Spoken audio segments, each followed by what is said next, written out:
Karnataka Republican ಸೇನಾ ಸಂಘಟನೆ ವತಿಯಿಂದ ರಾಯಭಾಗದಲ್ಲಿ ಪದಾಧಿಕಾರಿಗಳ ಆಯ್ಕೆ.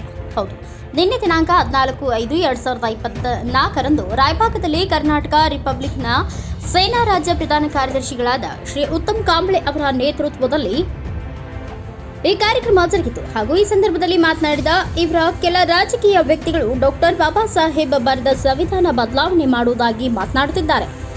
ಈ ರೀತಿ ಮಾತಾಡಲು ಹೊರಟ್ರೆ ನಮ್ಮ ಸಂಘಟನೆಯಿಂದ ಬೃಹತ್ ಪ್ರತಿಭಟನೆ ಮಾಡಲಾಗುವುದು ಎಂದು ಹೇಳಿದರು. ಹಾಗೂ ರಾಹುಲ್ ರಾಮಚಂದ್ರ ಕಾಂಬ್ಳೆ ಇವರನ್ನ ವಿದ್ಯಾರ್ಥಿ ಒಕ್ಕೂಟ ತಾಲೂಕಾ ಅಧ್ಯಕ್ಷರಾಗಿ ಆಯ್ಕೆ ಮಾಡಿದರು. ಹಾಗೂ ಈ ಸಂದರ್ಭದಲ್ಲಿ ಪಪ್ಪು ಟೋನ್ಪೆ, ಮಾರುತಿ ಮಾನೆ, ಅಭಿಷೇಕ್ ನರ್ಸಾಗೌಡರ್, ಮಂಜುನಾಥ್ ಶಿಂಗೆ, ಸಂತೋಷ್ ಮಾನೆ ಇವರೆಲ್ಲರೂ ಉಪಸ್ಥಿತರಿದ್ದರು.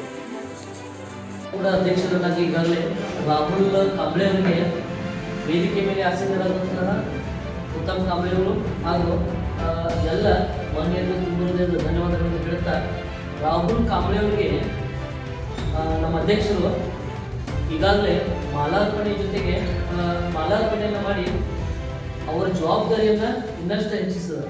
ಯಾರ್ದ?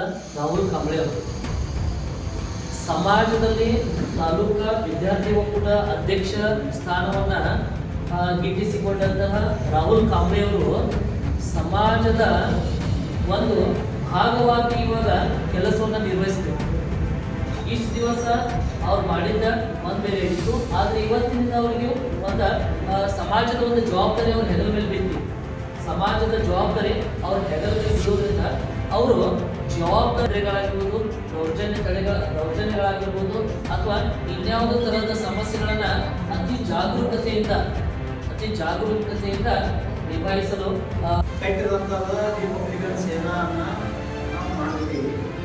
ಆದರೆ ಇತ್ತಿತ್ತಲಾಗ ನಮ್ಮ ಕರ್ನಾಟಕದೊಳಗೆ ಸಂಘರ್ಷ ಸಮಿತಿ ಅನ್ನೋದು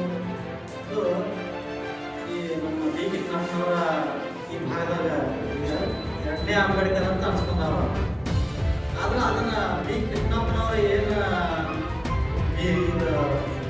ದಲಿತ ಸಂಘರ್ಷ ಸಮಿತಿ ಅಂತ ತೊಗೊಂಡ್ಬಂದ್ರಲ್ಲ, ಆ ಹೊತ್ತಿನ ನಮ್ಮ ಕರ್ನಾಟಕದಾಗ ಒಂದು ಟೈಮ್ನಾಗ DSS ಅಂದ್ರೆ ಒಬ್ಬ ಮುಖ್ಯಮಂತ್ರಿ ರಾಮಕೃಷ್ಣ ಹೆಗಡೆ ಇದ್ನವ ಯಾಕೆ ಬರ್ತಿದ್ದ ಹೊರಗೆ DSS ನಾವು ಬಂದಪ್ಪ ಅಂತ.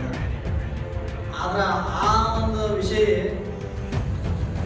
ಈಗ ಆ ಸಂಘಟನೆ ಒಳಗೆ ನಾವು ಯಾಕೆ ಹೋಗ್ಬೇಕಪ್ಪ ಅಂದ್ರೆ ನಮ್ಮವ್ರು ಏನು ಮಾಡಿದ್ರು DSS ಅನ್ನೋದ ಮನೆಗೆ ಒಂದೊಂದು ಆ ವಾದ ಈ ವಾದ ಅಂತ